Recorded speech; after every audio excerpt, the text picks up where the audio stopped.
শাসক নেতাদের লোভ লালসা। ফলস্বরূপ আদালতের রায় 25,753 জন চাকরিহারা হলেন। চাকরি যারা হারালেন তাদের মধ্যে শুধু অযোগ্যরা নন, রয়েছেন যোগ্য চাকরি প্রার্থীরাও। এর জন্য শাসক নেতাদের লোভ দায়ী একথা শুধু বিরোধীরা নয়, বলছে সাধারণ মানুষও।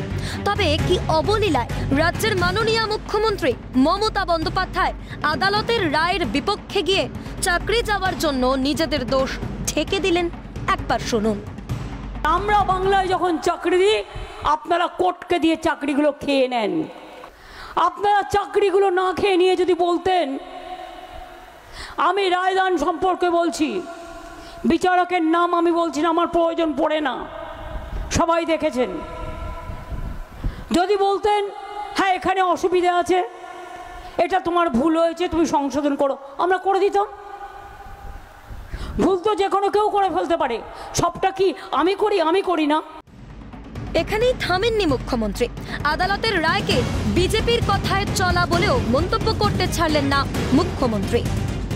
বিজেপির একটা কথায় 26,000 শিক্ষক শিক্ষিকা কাজ করছে, তাদের বলছে কিনা 8 বছরের বেতন সহ 4 সপ্তাহের মধ্যে ফেরত দাও, সুদ সহ। পারে তারা দিতে? বিরোধীরা চোখে আঙুল দিয়ে দেখানোর কাজ করে চলেছেন। যদিও মঙ্গলবার এসএসসির রায় নিয়ে স্বরাষ্ট্রমন্ত্রী অমিত শাহ মন্তব্য করেন, আদালত প্যানেল বাতিল করতে বাধ্য হয়েছে লক্ষ লক্ষ টাকার ঘুষে চাকরি দেওয়ার অপরাধের জন্য। हाईकोर्ट ने सस्पेंड कर दी। क्यों करी? 10 लाख 15 लाख नौकरी के लिए रिश्वत लेते थे। একথা শুধু স্বরাষ্ট্রমন্ত্রী বলছেন না, একথা বলছে আজ চাকরি খুইয়ে যৌবনে বেকার হয়ে বসে পড়া চাকরিহারারাও। অবসরপ্রাপ্ত বিচারপতি তথা বিজেপি প্রার্থী অভিজিৎ গঙ্গোপাধ্যায় এখানে সাফ জানান, এদের চাকরি যাওয়ার জন্য মমতা বন্দ্যোপাধ্যায় দায়ী। বারংবার আদালত বলেছে যোগ্যদের চাকরি বাঁচাতে প্রয়োজনীয় কাগজপত্র দিন, মমতা বন্দ্যোপাধ্যায় তা করতে দেননি। দেখুন, 17টা দুর্নীতি হয়েছে, 17 রকমের দুর্নীতি হয়েছে, 17টা না 17 রকমের। সেই দুর্নীতির ফলে মুড়ি এবং মিছরি, মুড়ি এবং মুরগি আলাদা করা যায়নি, যে কারণে আদালত বাধ্য হয়েছে মমতা ব্যানার্জির এই চক্রান্তে। মমতা ব্যানার্জি এটা করতে দেননি। আদালত অনেকবার আদেশ দিয়েছিল এমন এমন কিছু কিছু তথ্য আমাদেরকে দাও, সেগুলো তারা দেননি। যোগ্য অযোগ্য সকলে বঞ্চিত, প্রতারণা করা হয়েছে সকলের সঙ্গে, দুঃখ প্রকাশ অধীর চৌধুরীর। যোগ্য অযোগ্য সবাই বঞ্চিত, সকলের সঙ্গে প্রতারণা করা হয়েছে। যেখানেই যাক পশ্চিমবঙ্গের মানুষ দেখে নিয়েছে, টাকার বান্ডিল দেখেছে, সিন্ধুক থেকে ঝরে পড়ছে, চোররা সব জেলে যাচ্ছে।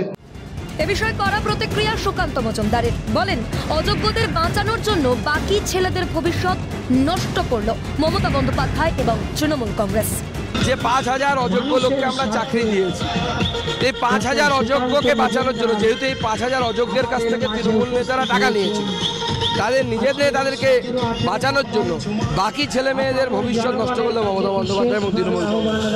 কড়া জবাবে সামিল খোশ মেজাজের দিলীপ। সাফ জানান, মমতা বন্দ্যোপাধ্যায়ের নেতারা যারা টাকা নিয়েছেন তাদেরকে বলা উচিত সুদ সমেত ওই টাকা ফেরত দিতে। আমার বক্তব্য, Mamata Banerjee high court supreme court দেখাচ্ছেন, কারণ তাদেরকে বলতে হবে যে আমি তোমার জন্য করছি, টাকা হজম হয়ে গেছে। আমি বলছি আগে ওনার নেতাদের বলুন যে টাকা নিয়েছে সে ফেরত দিক, যাতে ওই ছেলে মেয়েগুলো তাদের কোর্টের নির্দেশে টাকা ফেরত দিতে বলছে সেটা ফেরত দিতে পারে। এসএসসি নিয়োগ মামলার রায় দানের পরের দিনও এভাবেই দিন জুড়ে চড়ল রাজনৈতিক উত্তেজনার পারদ। ক্যালকাটা নিউজ।